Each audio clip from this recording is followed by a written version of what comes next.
야, 그런데 이제 그 13일 경향신문이 국정원의 2010년 11월 5일 작성 국정홍보 현안 및 조치사항 방송에 대해서요. 네. 문건을 확인한 결과 국정원은 MBC 현안 중 하나로 신입 기자 선발 관련 건까지도 뽑으면서 조치사항으로 그렇죠. 좌평양 응모자의 채용 배제를 유도해야 한다?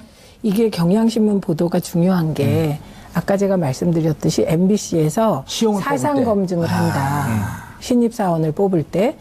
그 얘기가 파다하게 돌았어요. 예. 그런데 그게 국정원이 배후에 있었다는 것을 문건으로 확인하게 되는 거죠. 근데 이게 그런 거예요. 지금 국정원과 뭐 연예계 블랙리스트도 그렇고요. 뭔가 국정원에서는 끊임없이 만들었어요.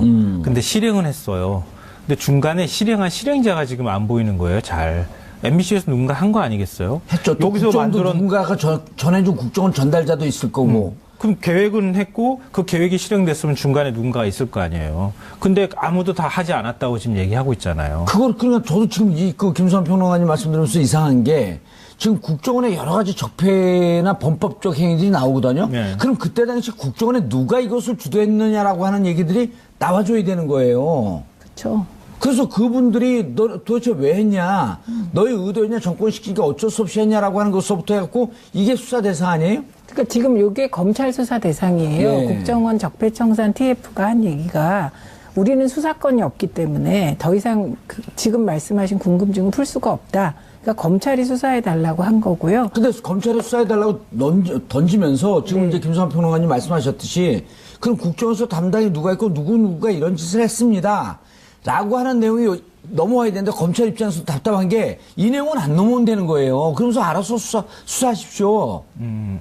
그래갖고 지금 국정원 개혁이 제대로 안 될 것 같다 우려하면서 기사를 쓴 한겨레 논조들이 예, 나오잖아요. 나오는데. 그러니까 요때의 담당자들, 지금 얘기한 MBC 그때 했던 담당자들, 이분들이 나와줘야 되는 거거든. 그러니까 이제 검찰이 수사하는 과정에서 지금 예. 어쩔 수 없이 이명박 정부 청와대의 홍보수석을 조사할 수밖에 없다 이렇게 나오는 거예요. 왜냐하면 홍보수석이 언론을 어떻게든 언론 정책을 총괄하는 자리니까. 그래서 이동관 전 수석의 수사 얘기가 나오는 게 바로 요 대목입니다. 그러네. 실무자 그리고 구체적인 책임자들. 이거는 언론 바닥에서 오래 있었던 사람들은 대충 짐작하는 거예요. 이렇게 선이 어떻게 움직였을지를. 그러니까 아마 기자들이나 경험 많은 사람들은 국정원에서 온다 그러더라도 국정원 간부가 어떻게 맨날 MBC 간부들 만나가고 맞아요. MBC 이사들 만나겠어요.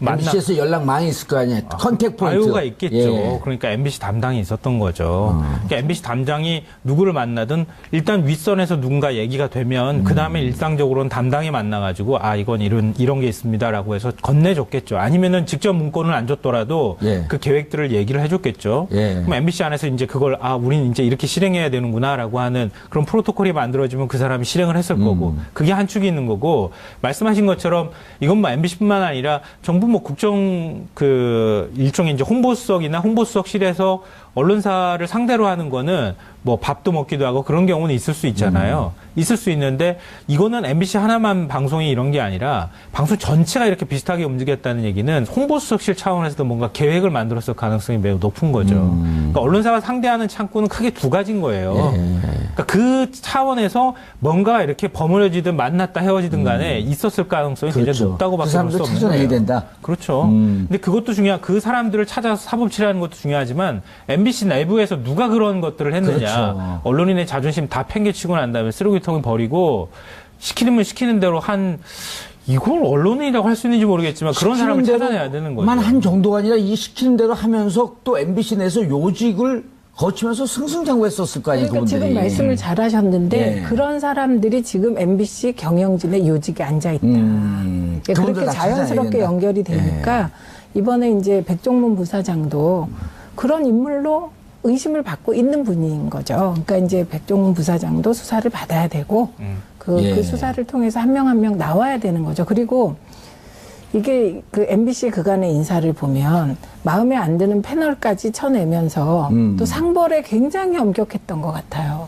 그래서 정권의 우호적인 A 보도를 하고 나면 반드시 그 사람은 승진을 하는 그런 시스템이 있었기 때문에 누가 어떤 시기에 승진을 했는지 보면 예, 저는 그 맥이 찾아질 것 같습니다. 안에서는 대충 알고 있어요. 알죠. 아니, 우리가 사실은. 잘 아는 유명한 사람들 있잖아. 이른바 이제 뭐 한간의 SNS상에 배신남매로 불리는 신동호 국장, 배현진 앵커. 이분들의 대표적인 그 부역자 중에 하나 아닌가요? 그 사실 본인들한테 이거 부역죄라고 하면 이거 명예훼손 소지가 있어서 말씀드리기 참 애매하긴 하지만. 라고 추정된다. 그렇죠. 아, 잘못하면 이거 명예훼손 당하는데요. 아니요, 그리고 근데 이렇게 잘 나갔던 건 사실이니까. 아, 신동호 국장과 배현진 앵커가 부역자 중에 대표적인 인물들 아닙니까? 해서 저를 명예훼손 걸잖아요. 이런 건 영광의 상처예요. 좀 걸어줬으면 좋겠어. 신동호 같은 자칭이들이 저 같은 사람한테 싸움 한번 좀 붙였으면 좋겠어요. 아, 그러니까 이렇게 되는 거예요. 뭐 부역자라고 표현하기에는 좀 그렇지만 신동호 앵커가 시험증 맡아가지고 계속 했잖아요. 예. 계속 하는 사이에 시험증의 논조나 이런 것들이 다 편향적이라는 얘기들을 평가를 받았어요. 뭐라 그랬어요? 그러니까 그 당시에 여권 편향적이라고 하는 예. 지적들을 받았잖아요. 무슨 프로를 맡았고 했는데? 그리고 거기에 있는 그 여권 편향적인 프로그램을 만드는데 같이 참여를 했던 작가들 있잖아요. 예. 그 작가들이 전부 이번에 파업에 동참했어요. 그러면서 그 작가가 기자회견을 열었어요. 이거 시시콜콜 다 우리가 지시받은 거였습니다라고 해서 얘기했어요. 어허. 그러면 신동호 앵커가 그걸 잘 몰랐을까요? 알았겠죠? 그렇게 알게 따지면? 되죠. 제가요, 이거 아주 개인적인 얘기를 말씀드리면, 제가 이제 이 탄핵의 두 분 과정에- 오늘 두 분의 개인 방송 같아요, 오늘 느낌이. 근데 재밌죠? 예, 재밌어요. 그 시간이 5분밖에 안 남았어. 어머, 큰일 어떻게 이 났어. 얘기 꼭 해야 돼요. 제가 MBC 그 오후에 토론 프로가 있어요. 예. 거기서 갑자기 저를 불러서, 어머, 이게 웬일이야? 그리고 나갔어요. 그런데 나가고 딱 나오는데 주변에 있는 사람들끼리 얘기하는데, 야, 벌써 위에서 전화 왔어. 최민희 의원 왜 불렀냐고. 그때 상황이 그랬던 아, 거예요. 작가 PD들한테? 네. 야, 근데 왜 가셨어요? 그냥 저는 출연료 때문에? 아니 그거보단 MBC에서 부르니까 제가 네. 생각할 때 의식 있는 작가들이 불러준 거구나 이 상황을 왜냐면 설명. 작가들하고 PD들 밑에서 이렇게 이른바 박박기는 이런 분들 의식이 좋은 분들이 많잖아요. 그렇죠. 그런데 당장 전화 왔다고 그리고 다시는 못 나갔죠. 안타까웠어요. 상징적으로 하나만 제가 말씀드리면 예. 될 것 같아요. 그동안에 방송사 파업 여러 번 있었어요. 예. 근데 프리랜서 작가하고 리포터 이런 사람들이 파업에 동참한 건 제가 기억하기로는 지금 처음이었어요. 이번에? 네. 아, 얼마나 그 세월 답답했으면. 예, 다 본 거예요. 예. 다 목격자였던 거예요. 어떤 일이 벌어졌는지. 이젠 도저히 안 되겠다고 해서 파업하는 거예요. 이전에 파업할 때 작가들은 나도 파업해야 되나? 이런 얘기 생각하더라도 그래도 목구멍이 포도청인데 예. 우리는 그 자리로 그 다음에 또 이어갈 사람들이니까 해야지라고 하면서 해왔던 거예요. 근데 이번에는 그것도 하기 싫을 정도였다는 거 하면 그동안에 얼마나 많은 일들이 벌어졌는지 알 근데 수 오늘 있을 거예요. 이후로 그 신동호 국장이 진행하는 이 아무도 안 보는 그 토론 프로그램 이런 거 좀 바로 없었으면 좋겠어요. 그 바로 없애려면 예. 빨리 사장을 선임하고 내부 정비를 해야 되기 때문에 저는 빨리 없애면서 나를 불러 거기 가갖고 진행하라고. 전 동의합니다. 너무 바쁘신 거 아니에요? 근데. 아니 신동호 자리는 갈 수 있어요. 아, 그래요? 예. 자 그런데 이제 사장님 와서 시간이 진짜 없다. 사장님 와갖고 인적 청산 회의죠. 부당해직자 복귀 회의죠. 부당정보자 정상화 시켜야 돼요. 한 200명 정도 된다 그랬어요. 네, 네. 사장 바로 지금 뭐 12월 중순 저분 너무 여유 있어요. 김경환 씨 너무 여유 있는데.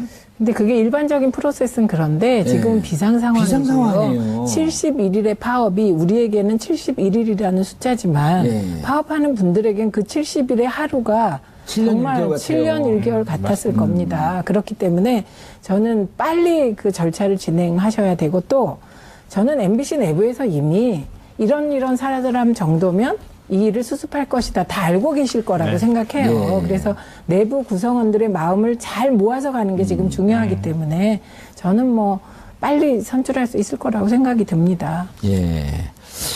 고대웅 사장 얘기는 다음에 해야 될 것 같아요. 다음 아니 시간에. 그거 짧게만 예. 한마디 할까요? 예. 왜냐하면 지금 KBS의 경우도 이사 중에 한 분이 그만두셨습니다. 네.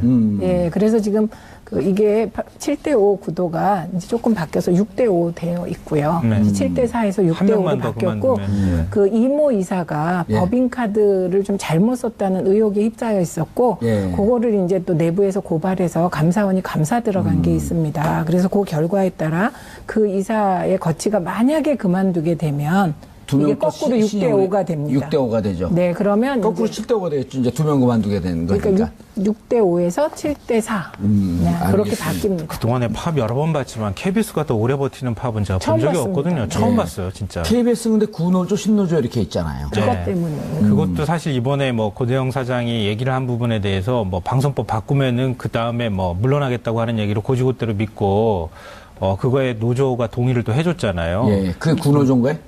그렇죠. 그러니까 제1노조. 제1노조. 네. 예. 기술 직종에 있는 이제 노조원들이 가입한 노조인데요. 그러니까 그것도 사실은 왜 꼼수 그랬을까? 아니에요. 예, 왜 그랬을까? 저는 좀 이해가 안 돼요. 뻔히 다 알았을 텐데 상황을. 그렇죠. 지금 국회 미방위원장이 자유한국당 소속입니다. 그래서 미방위원장이 틀면 하염없이 방송법 논의가 질질 끌어져서 방송법이 조기에 통과될 가능성은 가능성이 1%도 없다. 안 됩니다. 그거를 모르고 그랬을까요? 아니요, 제1노조가. 알았겠죠. 그걸 만약에 몰랐다 그러면 그건 말이 안 되죠.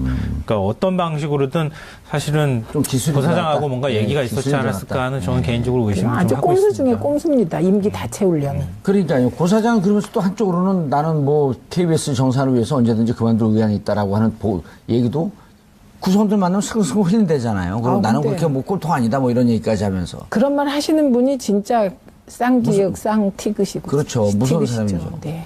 KBS도 그러나 한 명 정의 이사가 그만두게 되면 이제 조건이 바뀌어서 7대 4가 되기 다시 때문에 사장을 해임할 수 있는 사장 조건이 해임할 수 있는 조건이 됩니다. 그랬을 때 이제 이인호 이사장의 이제 해임 결의부터 먼저 해야 돼요. 예, 이인호 이사장. 네. 현재 그 구 여건의 추천으로 이사장이 된 분이죠. 네.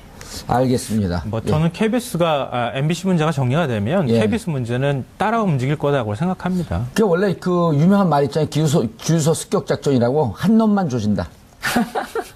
그러니까 생각을 해보세요. MBC가 멀쩡하게 방송이 나가고 있는데 KBS 혼자 지금 공영방송이고 채널 두 개 이번에 갖고 있는데 방송이 막 파행이 계속되면 될 수 있겠어요? 아니 이번에 이 노조 임원들이 가서 그 얘기를 간부들이 가서 그 얘기를 했던 거 아니에요. 네, 네. 좀 있으면 이제 MBC가 정상화되는데 우리 이렇게 방송 만들었고 어떻게 하냐. 그러니까 내부에서 간부들이 예, 사장 물러나라. 물러나쇼. 그런데 싫다 그랬잖아. 사장 때문에 지금 이 일 벌어지고 있으니까 물러나고 그러니까 방송법 개정되면 물러나겠다는 꼼수 답변을 한 겁니다. 그렇게 밑에서 좀 더 치고 올라가줘야 된다고 생각합니다. 저는. 알겠습니다.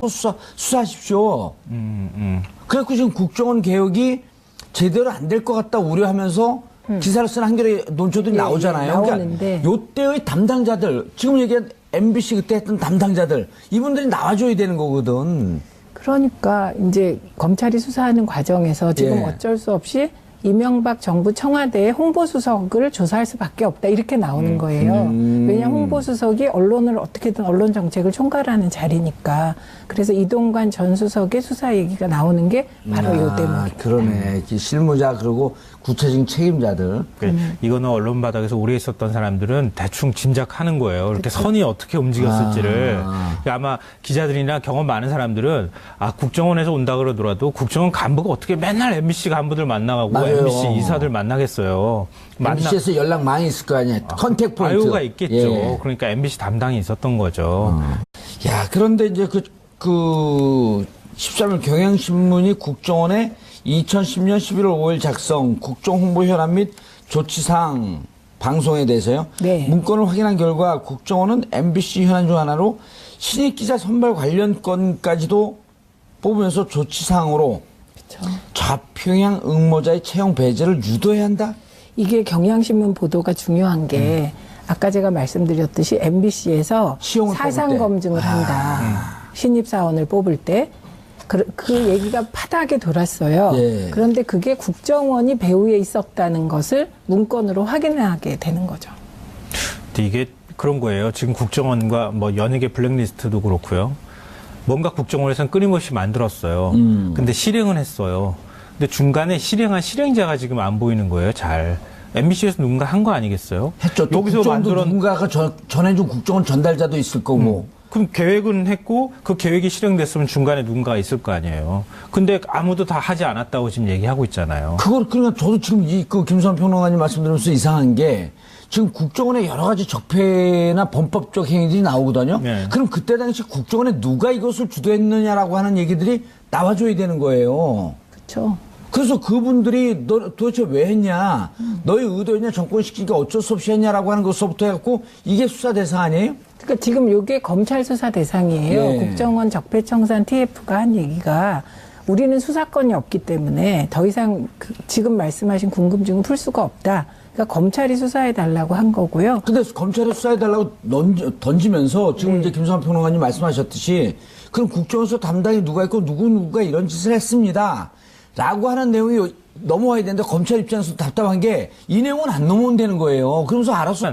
MBC 내부에서 누가 그런 것들을 했느냐. 그렇죠. 언론인의 자존심 다 팽개치고 난 다음에 쓰레기통에 버리고 시키면 시키는 대로 이걸 언론인이라고 할 수 있는지 모르겠지만 그런 사람을 찾아내야 되는 거죠. 만 한 정도가 아니라 이 시키는 대로 하면서 또 MBC 내에서 요직을 거치면서 승승장구했었을 거 아니에요. 그러니까 그분들이. 지금 말씀을 잘하셨는데 예. 그런 사람들이 지금 MBC 경영진의 요직에 앉아 있다. 그분들 그렇게 다 자연스럽게 찾아내야 된다. 연결이 되니까 이번에 이제 백종문 부사장도 그런 인물로 의심을 받고 있는 분인 거죠. 그러니까 이제 백종문 부사장도 수사를 받아야 되고 예. 그 수사를 통해서 한 명 한 명 나와야 되는 거죠. 그리고 이게 그 MBC 그간의 인사를 보면 마음에 안 드는 패널까지 쳐내면서 또 상벌에 굉장히 엄격했던 것 같아요. 그래서 정권의 우호적인 A 보도를 하고 나면 반드시 그 사람은 승진을 하는 예. 그런 시스템이 있었기 때문에 그러니까 MBC 담당이 누구를 만나든 일단 윗선에서 누군가 얘기가 되면 그 다음에 일상적으로는 담당이 만나가지고 이건 이런 게 있습니다라고 해서 건네줬겠죠. 아니면은 직접 문건을 안 줬더라도 예. 그 계획들을 얘기를 해줬겠죠. 예. 그럼 MBC 안에서 이제 그걸 우린 이제 이렇게 실행해야 되는구나라고 하는 그런 프로토콜이 만들어지면 그 사람이 실행을 했을 거고 그게 한 축이 있는 거고 말씀하신 것처럼 이건 뭐 MBC뿐만 아니라 정부 뭐 국정 일종의 이제 홍보수석이나 홍보수석실에서 언론사를 상대로 하는 거는 뭐 밥도 먹기도 하고 그런 경우는 있을 수 있잖아요. 있을 수 있는데 이거는 MBC 하나만 방송이 이런 게 아니라 방송 전체가 이렇게 비슷하게 움직였다는 얘기는 홍보수석실 차원에서도 뭔가 계획을 만들었을 가능성이 매우 높은 거죠. 그러니까 언론사가 상대하는 창구는 크게 두 가지인 거예요. 그러니까 그 차원에서 뭔가 이렇게 버무려지든 만났다 헤어지든 간에 있었을 가능성이 굉장히 그렇죠. 높다고밖에 그 볼 수 사람들 없는 찾아내야 거예요. 된다. 그렇죠. 근데 그것도 그 사람들을 찾아서 사법치라는 것도 중요하지만